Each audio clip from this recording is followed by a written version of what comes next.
संतों की वंदना में ये बहुत महत्व का प्रसंग आ गया। ऐसा मानते हैं हमारे ग्रंथ कि किसी के जीवन में अगर कुछ अच्छा हो रहा है तो वो इसीलिए हो रहा है क्योंकि उसको किसी संत का मेल हो गया, कोई छू गया है। कपिल भगवान ने भी माता देवहूति से ऐसे ही कहा था, संगः सत्सु अथते प्रार्थ्य संग दोष हराहिते। माता देवहूति, आप चाहती हैं अपना कल्याण, पहला काम जो आपको करना चाहिए, पहला काम जो करना ही चाहिए वो है संतों का संग। संग दोष हराहिते, ये संग दोष का हरण कर लेते हैं। गोस्वामी जी कैसे लिखते हैं इसको देखें। दूसरे दोहे के बाद की पांचवी, मेरे ख्याल से हाँ पांचवी पंक्ति है। बोलते हैं, चलो एक पंक्ति ऊपर से देख लें। जलचर थलचर नवचर नाना, मिला? जलचर थलचर नभचर नाना, जे जड़ चेतन जीव जहाना। जितना भी प्रपंच है, गोस्वामी जी बोल रहे हैं, उस पूरे प्रपंच में अगर किसी को ये मिला हो, ये पंक्ति चाहे तो अंडरलाइन करिएगा। मति, पहली बात, मति कीरति गति भूति भलाई, पांच चीजें। हाँ, पांच हो गई ना। मति, सुंदर मति अगर किसी को मिली है, मति तो सभी के पास है, लेकिन सुंदर मति, मति, फिर दूसरी कीर्ति मिली हो और अच्छी कीर्ति मिली हो, मति कीरति। तीसरे नंबर पे किसको रखा? गति, गति माने सद्गति। इस जीवन में भी सद्गति और इस जीवन के बाद भी सद्गति। तीन,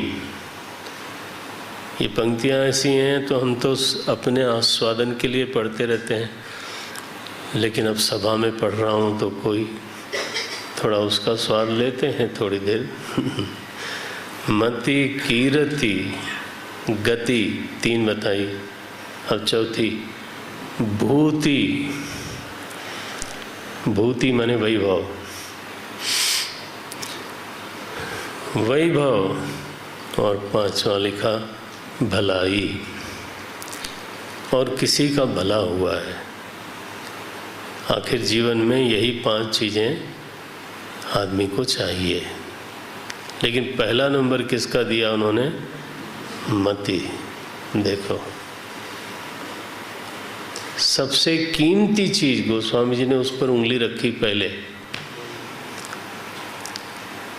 सबसे कीमती चीज देह धारण करने के बाद अगर मनुष्य को मिल सकती है तो वो है सुंदर मति। बाद में सब दूसरे नंबर पे। मति कीरति गति, महाराज उल्टा पुल्टा मत करना। कीर्ति के लिए मति बिगाड़ लें, ऐसा भी होता है। कई बार आदमी कीर्ति के पीछे गया और अपनी मति चौबटानंद, ये कोई नया सन्यासी होगा, चौबटानंद। सन्यासी नहीं होगा, सत्यानाशी होगा।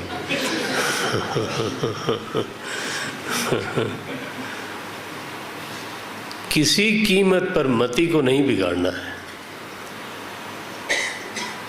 ये इसका भाव है। इसको देख लें।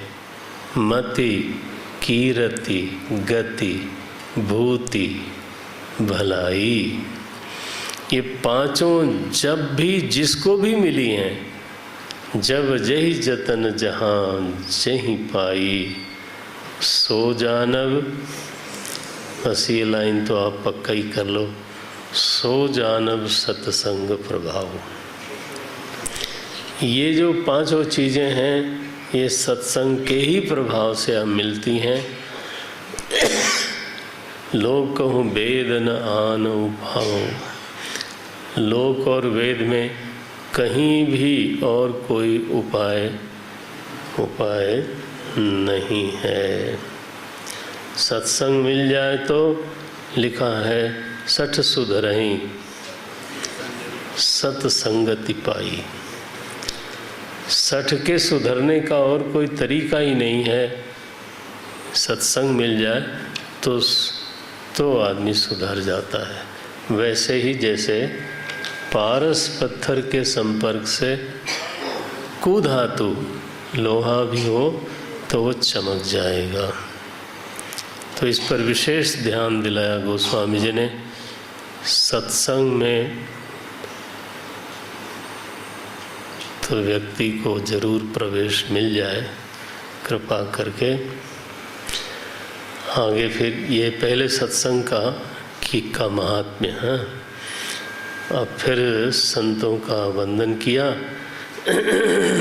नारायण, और असंतों का भी वंदन किया,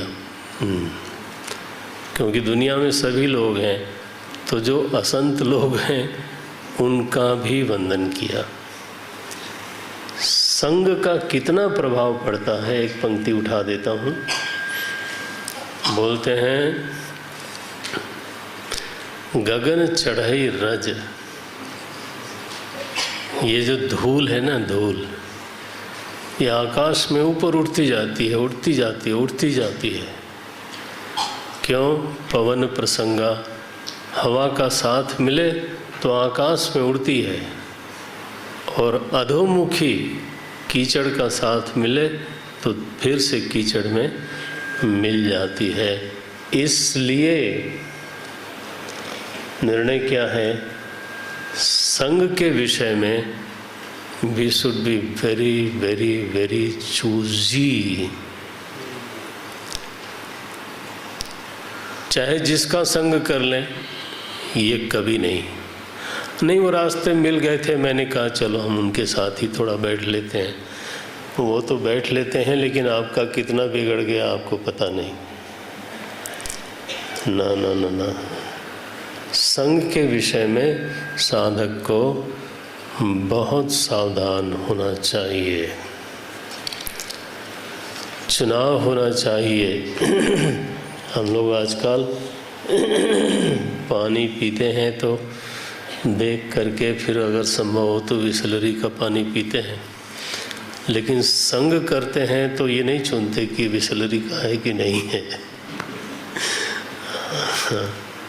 हम कैसा भी संग करने को राजी हो जाए, ये ठीक नहीं है, ये बिल्कुल ठीक नहीं है।